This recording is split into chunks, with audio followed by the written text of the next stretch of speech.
Yo, what's up guys? YouTube boy, ako nga pala ulit si King FB. At tayo nga po muli nagbabalik dito sa panibagong video natin mga tol. So yup, for today's video natin or for today's episode, magre-react po tayo sa mga bagay-bagay na paano kung hindi ako naging YouTuber, ano ang gagawin ko? So basically, tulad nga ng alam nyo lahat, manufacturing engineering po ako sa Mapua at syempre, hindi pa tayo tapos. But, yup, titingnan natin yung mga machines na ginamit ng madeinchina.com. Okay? So, ang madeinchina.com nga pala is website siya na kung saan pwede kayong bumili ng mga bagay-bagay na kailangan nyo or di nyo kailangan or kailangan nyo at bibili nyo.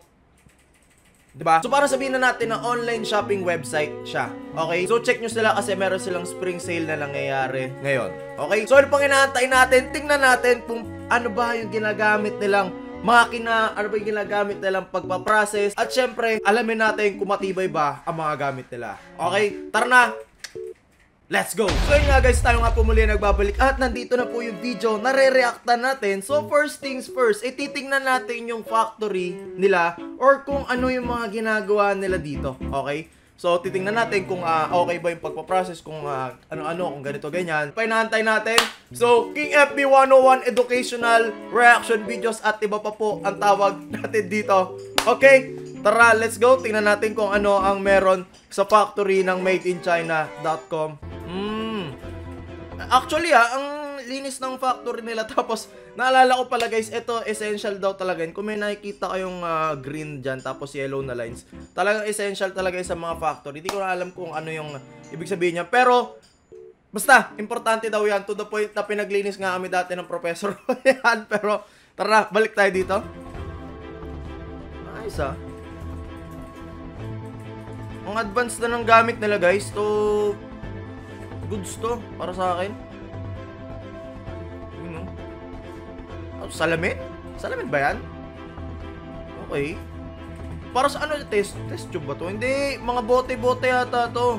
So kita nyo guys gaano ka high-tech na. Well, kahit dito rin naman sa atin merong ganito, no? Pero props to them kasi kung makikita nyo dito, ang high-tech ng gamit nila. To the point na halos lahat machine. Tapos makita nyo sobrang linis, lahat-lahat, which is para sa akin, plus factor talaga sa mga factory or pagawaan or something. Para alam nyo na yung produkto nyo na, or ipapadalang product sa inyo na binili nyo is talagang reliable kasi wala kayong makikita ang dumi or dust. Pares lang yun actually. Or sabihin nating mga kalawang na makaka-apekto man sa mga bibilin yung product. Okay, so props to them, ang ganda. So, Aulids to, Aulids. Ayun bang, galing. Galing par. Yup, ganito po ginagawa ang mga bottled water, mga sir. Ito yung control cabinet. So guys, ayun nga. Puso lahat na nagtatanong, paano po nila nako-control yung mga machine nila lahat na yan? Dyan po yan sa control cabinet. So tatayo lang po kayo dyan, tapos i-operate nyo lang. I-operate nyo lang yung control cabinet na yon. Tapos, doon nyo na siya makakontrol. Okay, so lahat na makikita nyo yung makina doon. Lahat na nakikita nyo pwede nyo pagalawin doon. Lahat ng nakikita nyo yung processing machine na meron dun sa factory na yun, makakontrol nyo yun by using that control desk. So, tara na! Punta na tayo sa next na re-reacta natin. Okay? Let's go! I think nagmamanufacture din sila ng bike. Okay? So, titingnan natin kung matibay ba yung mga minamanufacture nila na bike dito. Ayun. Tara na! Let's go! And tire from the bike.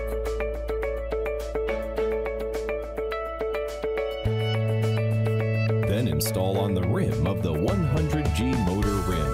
Please kindly product. Actually, hindi kasi ako masyado familiar sa mga bike kasi hindi naman ako nagbabike. I can assure naman na okay yung pagkakagawa nila dito since talaga sobrang maingat nung gumagawa. Technician ba tawag dyan or whatsoever. Ayun ayos talagang ang ano ng pagkakabuo nila. Like, they know what they're doing Kabit mo yung brake, this brake.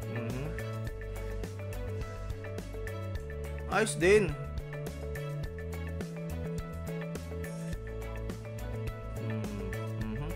Pinump na sir. Kakabit niya na yan. Okay Put the controller on the water bottle position. Tighten screws. The battery can be locked and taken off. Ayos meron palang ganun yun doon. Or left handlebar according to the customer's need. Connect the waterproof lines from motor, controller, and display.